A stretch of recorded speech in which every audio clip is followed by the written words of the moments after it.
a Fulani man himself who have reared cows, who have gone around, who know and understand the dynamics of the industry and the culture, and has accepted quickly that the time has come for this culture to change. That grazing is all about feeding animals. It's not about just the culture of roaming around. And in today's world, feeding animals have changed dramatically. Myself, I have also domesticated animals. I mean, cows. I've even gone to the extent of crossbreeding and fattening with other species. And it's bringing huge economic gain. And so this practice, as an economic venture, can best be enhanced with banning the open grazing and ranching the animals. But what is important here is simple, that culture of people that are part of the country and our citizens that are creating tensions and clashes need to be managed in a strategic way. Because what we're doing now is tactical approach. Basically, we don't want it. If we don't want it, what do the other people do? You have asked the very pertinent question, where are the infrastructure that will help these people first to understand that their economic well-being and their social well-being will be better off when they are ranched? And in fact, long time ago, there was a program that was introduced by Professor Jibril Aminu, which is basically an educational system for the Fulanis. That is basically nomadic education. And so you have to combine as citizens. First, honestly, we have to audit and see what this industry contributes. I like that. The entry point of the industry is not in the ranching or in the grazing. It's usually in our stomach. We only benefit from the social and the food security impact. But there is a lot of economy in the value chain of cow agricultural and livestock activities. I'm a player. My governor is an active player, and he has provided a lot of enablers. There are dedicated ranch today in Tansosha, in Kiru local government, in one of our very dreaded forests that bandits used to actually terrorize people. We have now basically converted it to two things. One, military base, and the other one is a cattle ranch. So now it's a very peaceful place, and economy and security has been provided. So we have a model in Kano that I think Dr. Abdullah Umar Ganduje should actually project in the governors forum. Now that the southern governors have taken this position, and many northern governors, Kano, Bauchi, Taraba, Benue, have all taken the same position. I want the Northern Governors Forum, led by His Excellency Lalong, to come together also and look at this proposal side by side. The President's order, the Ruga project, the Southern Governors Forum. The whole objective is to have a peaceful Nigeria and with an economy that is robust and an industry that is progressively growing and modernizing. I think this is the way forward. The good thing about it is we are not fighting, we are talking in a civil way and a constitutional manner. All right, Dr. Magaji, why do you think there's so much resistance to the proposals and the demands made by the southern governors, which has been endorsed by the state legislatures in the south as well? Because, I mean, like you said, the governor of Kano State was a step ahead. He made the pronouncement a couple of months ago when he said, look, open grazing is not sustainable anymore and it should stop. But it didn't generate the kind of pushback we're seeing now by a collective decision taken by the southern governors. Why is that the case in your opinion? You see, there are underlying reasons why this polity is shaking. And the circumstance and situation that resulted in that resolution did not emanate from an economic perspective or an analytic perspective of promoting the industry. It came as a reaction to the security situation. And then shortly after that resolution, the other resolution followed, which is restructuring. So the belly of that resolution is hinged on some form of pushback. And therefore, people read meanings, combining restructuring and open grazing ban kind of send mixed signals in the two resolutions. My take is simple, that both resolutions are important on their own account, and we need to look at them independently and basically treat them independently. However, it is important that restructuring agenda be also tabled at the very highest organ of the national body. The same thing, because this grazing issue is also a national issue that threatens peace and security of the country, need to be tabled. The problem is intent. Intent, I've always said this.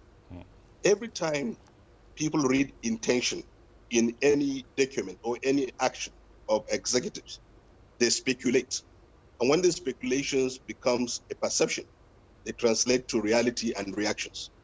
My take here is simple, that there's been a lot of pain in the way the clashes have been happening in various communities, not only in the South, even in the North. Farmers, herders clash has been with us for a very long time. And the problem is the South perceive these people as migrants coming to their community and basically creating this tension that leads to loss of lives. And this is also a natural dynamics of nature. Resources are fought over, and migrants and settlers tension. So government has to step in now.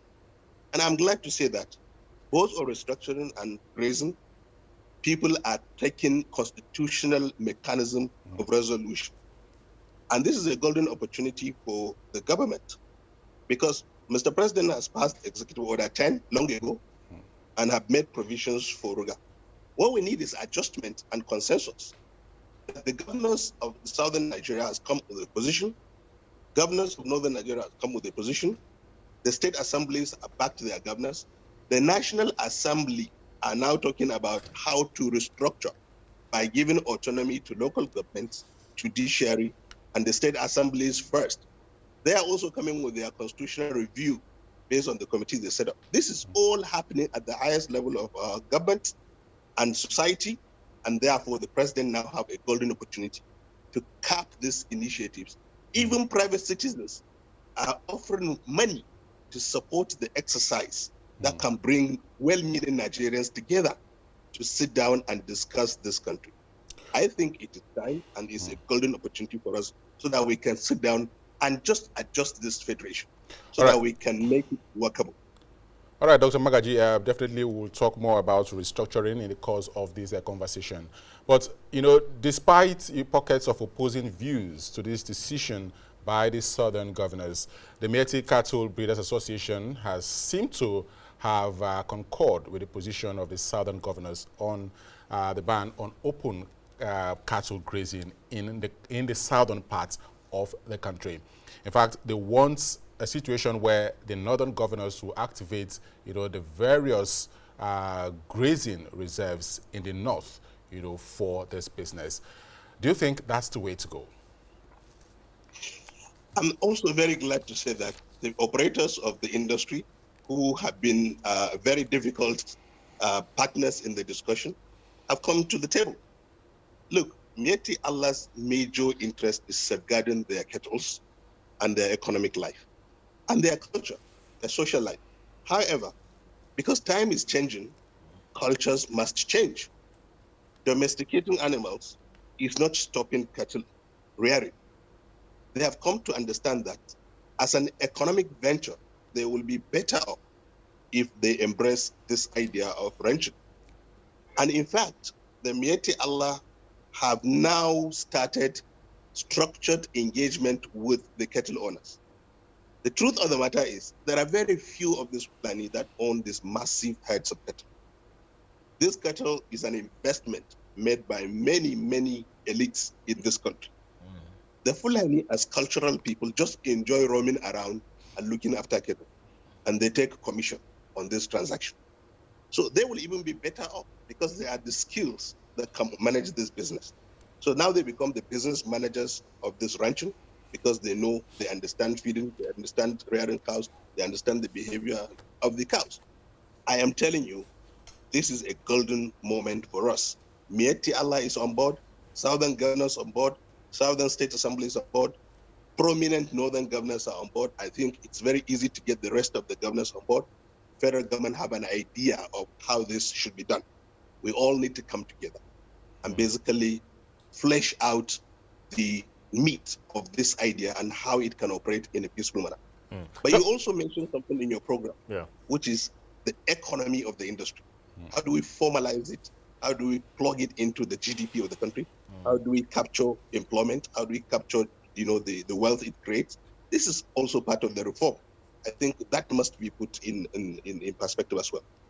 Dr. Magaji, you've mentioned all the key stakeholders that need to come on board, but you also made a valid point that when you said that most of these cattle are not owned by the Fulani boys who are carrying them from one point to the other. They're owned by big men and big women in the country, in the society.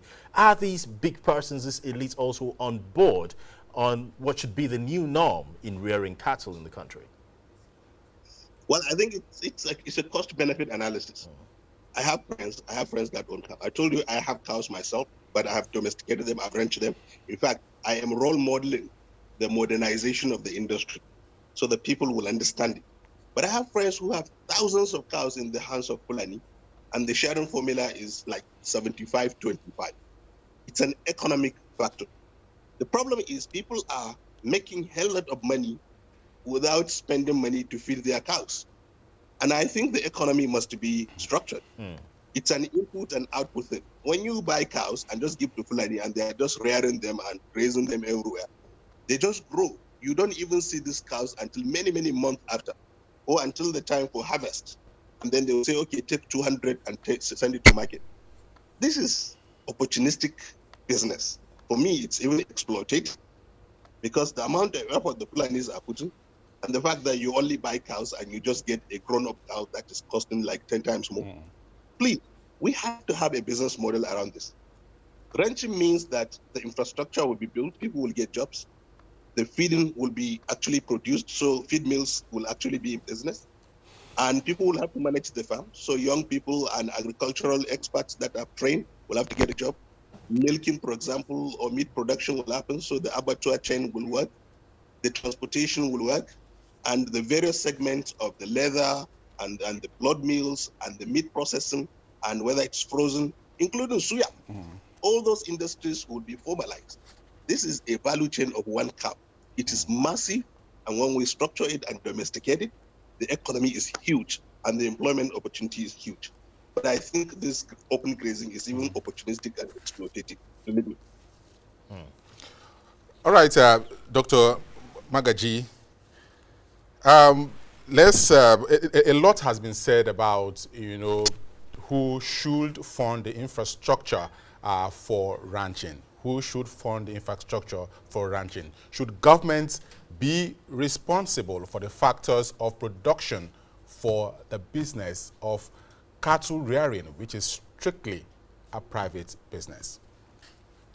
This is a very, very important question because we are at a inflection point. We're at a point where we want to change the model.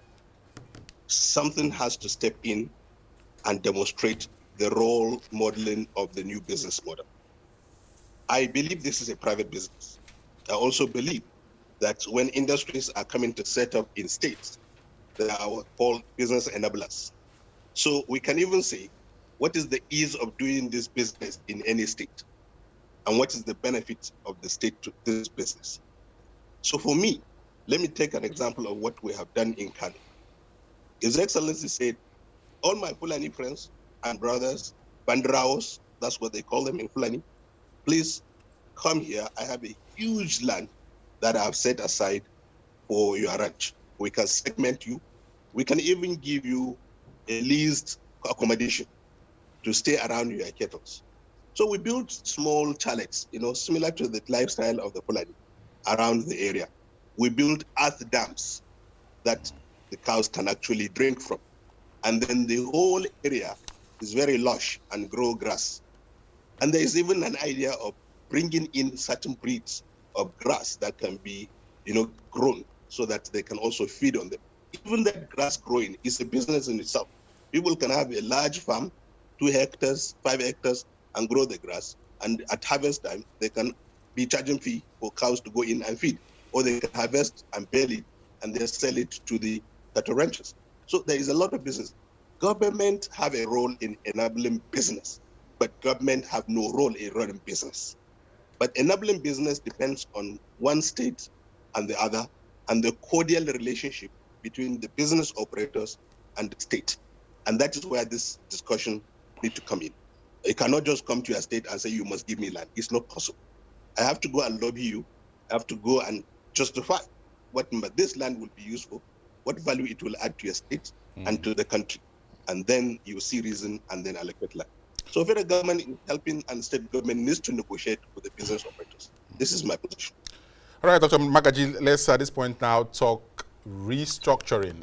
The Southern governors are now unanimous in their submission for restructuring of Nigeria. We've also, had some persons in the North lend their support to restructuring.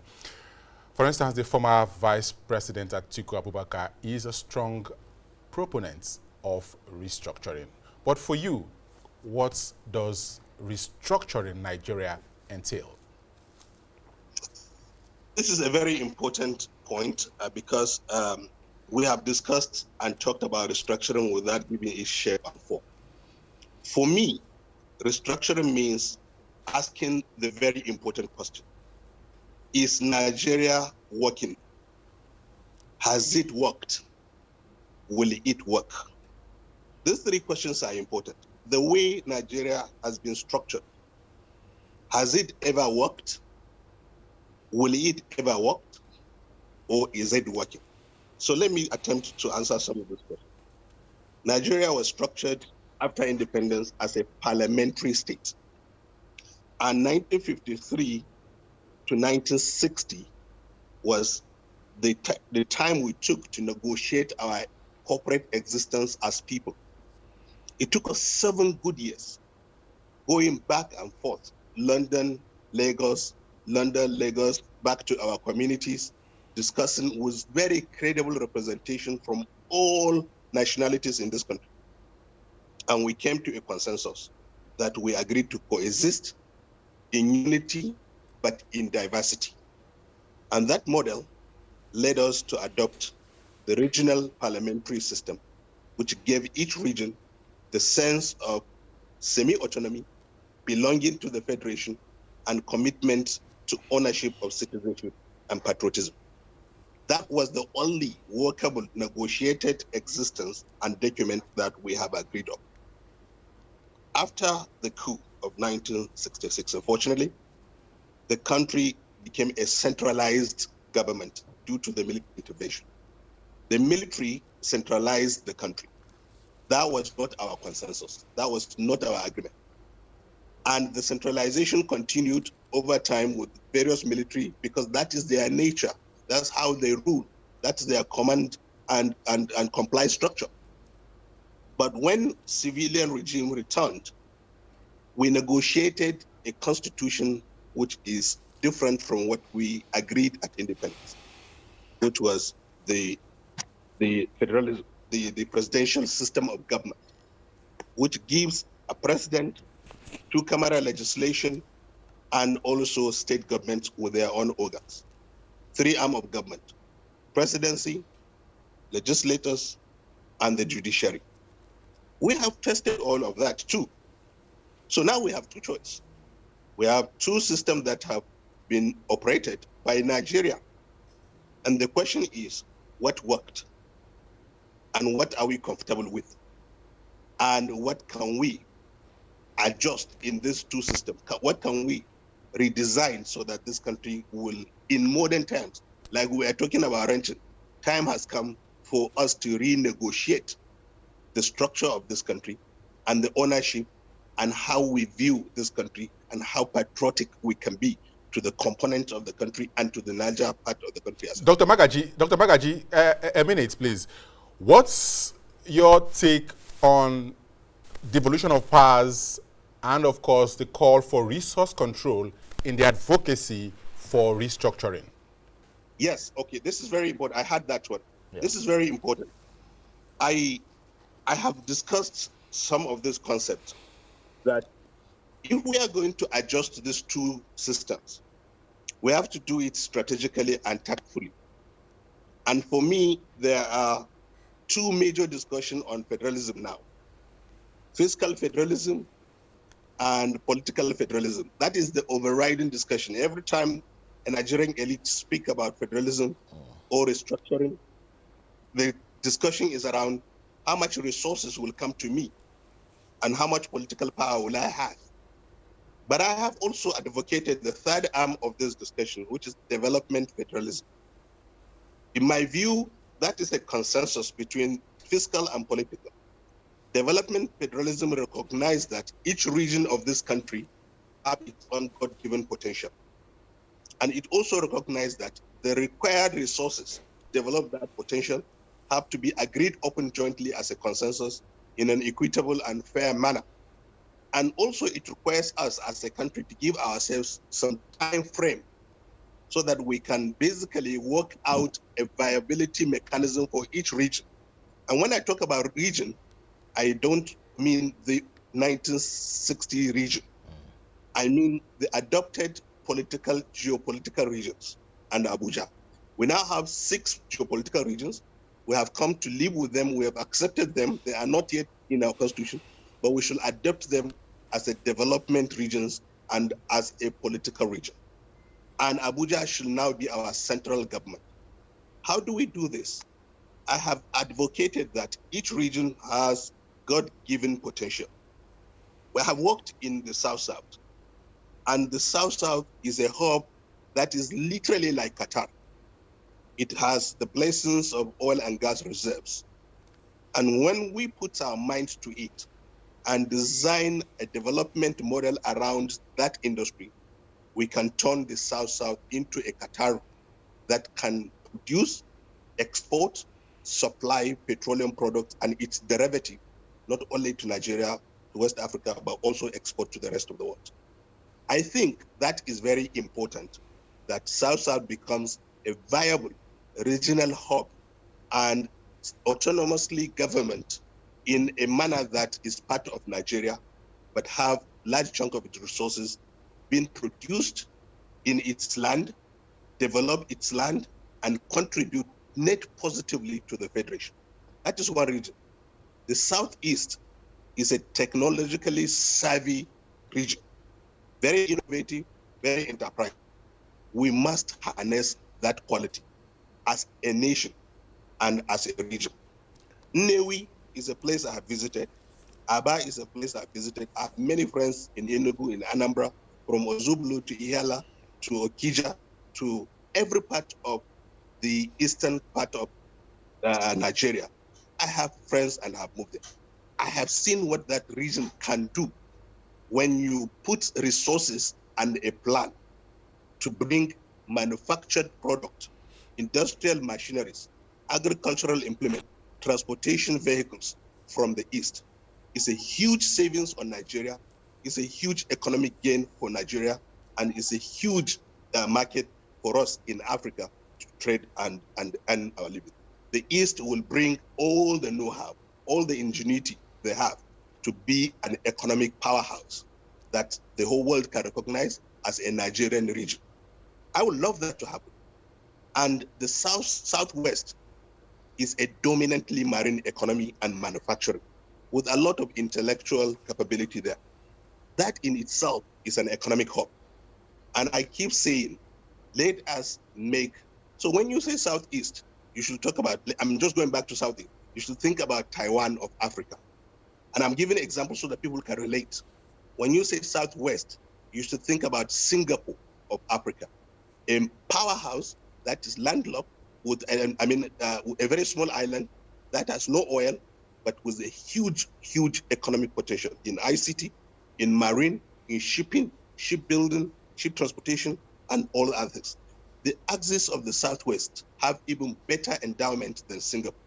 But we need to have the resource, we need to have the plan to make that happen.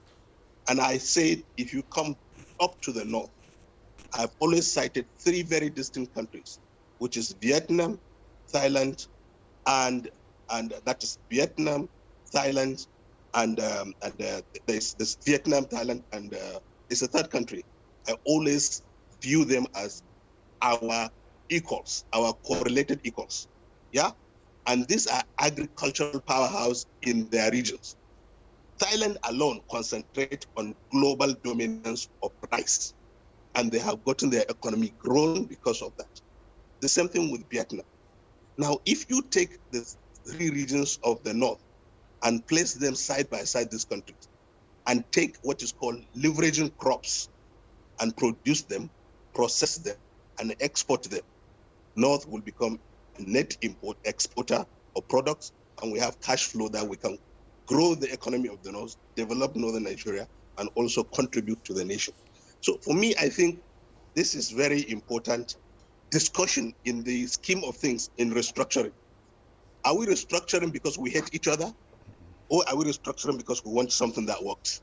Are we restructuring because we love each other and we like to be proud that Nigeria is a giant of Africa? It's also a country that every black race will be proud of and is proud of, but now we are lagging behind in many development indexes, not only in the world, but in Africa. So I think the concept of development federalism, coupled with the restructuring, fiscal and political federalism, can all come to the table. But how can it happen? I believe also, just like the Ruga discussion started, the various arms of constitutional government have begun the discussion already. Like I said earlier, private citizens have begun to put resources to support the process that can bring people together. The state governments, the governors have started putting their position together.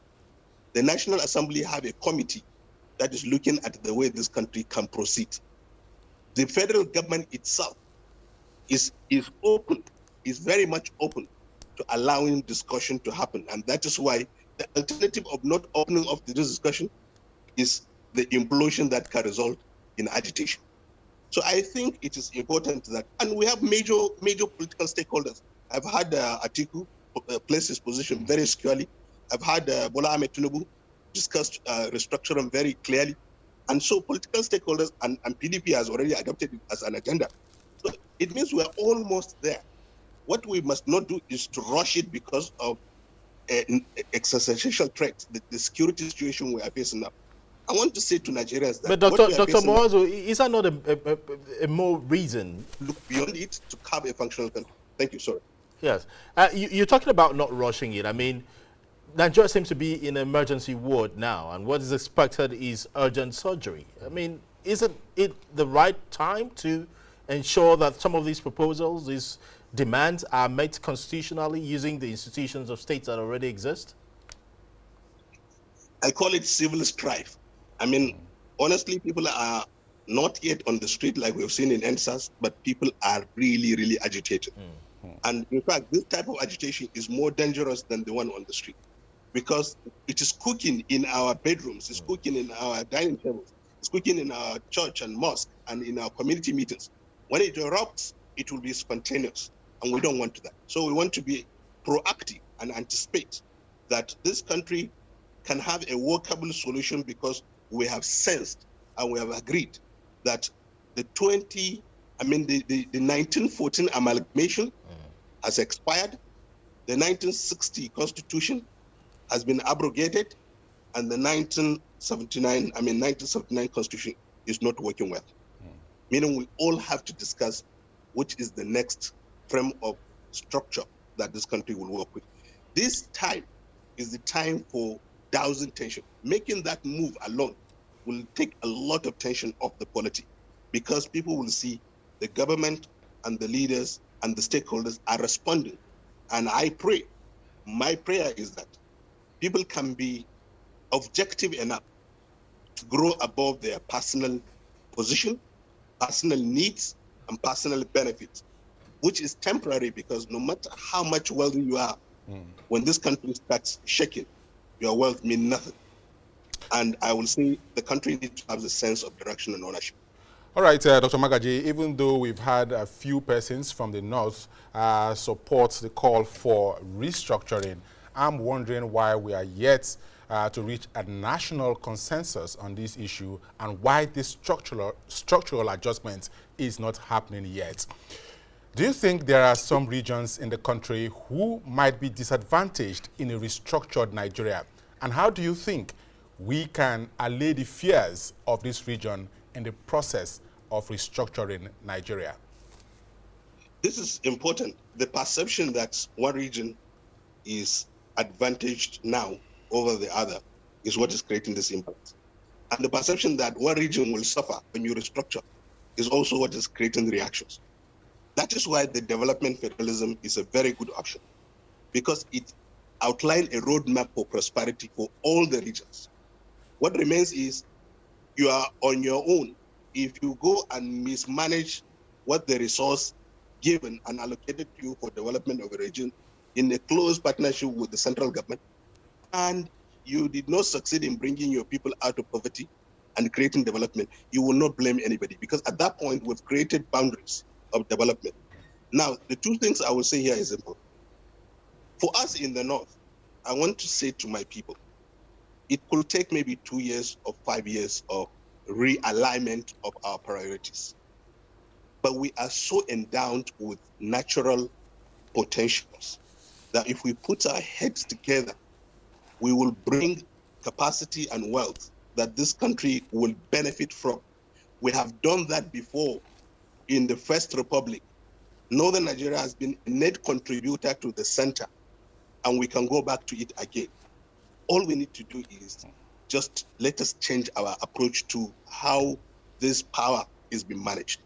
We've been in power for many, many decades, and we have not been empowered as a people. All the development indexes are showing that we are not doing very well. So we should ask ourselves the very truth. Is it working for us as well? While others are perceiving that we are basically loading it on them, we are actually at the receiving end of this same structure, meaning it's not working for anybody. And I would like us to just sit down. There is a big 1956 or 1953 to 56 was when Sardauna produced a Northern Nigerian development blueprint. If I read that blueprint to date, I still see potentials that are waiting to be developed and tapped. We can do this together, but we have to do this with mutual respect. One of the things that generate tension in this discussion of restructuring is there is antagonism, there is vile and hate in the polity. And all we need to do is to love ourselves and embrace the idea of a big democratic Nigeria that is the pride of black race in the world. And we can make this happen. I believe it is doable, but because of all the initiatives going on, because of the nature of our constitution, no any arm of this government or the state or the federation can actually make this happen except the president. The executive power resides in the presidency. So what I am happy about is the president is now listening quietly, is watching. Once the consensus is built across all the stakeholders, I can assure you, this matter will go to National Council of State, which will bring all the former head of states together, all the governors together, and then the other arms of government will be invited. And the nature and the way the discussion can take place peacefully, respectfully, will now come to happen. I am very sure. I have a theory that every 100 years, something will happen. After 1914, the next one is 2024. So we use 10 years gap. 2014 is 100 years, and we use 10 years to put a new structure together. But I also want to say something before I leave. The resources I've been talking about, because people will say, look, you're talking about putting resources together to develop regions. Today's world have a financial engineering scheme that leverage on the potentials of what God has given you. I have been an oil and gas person most of my life. I know there are developed, undeveloped, and virgin fields in the Delta.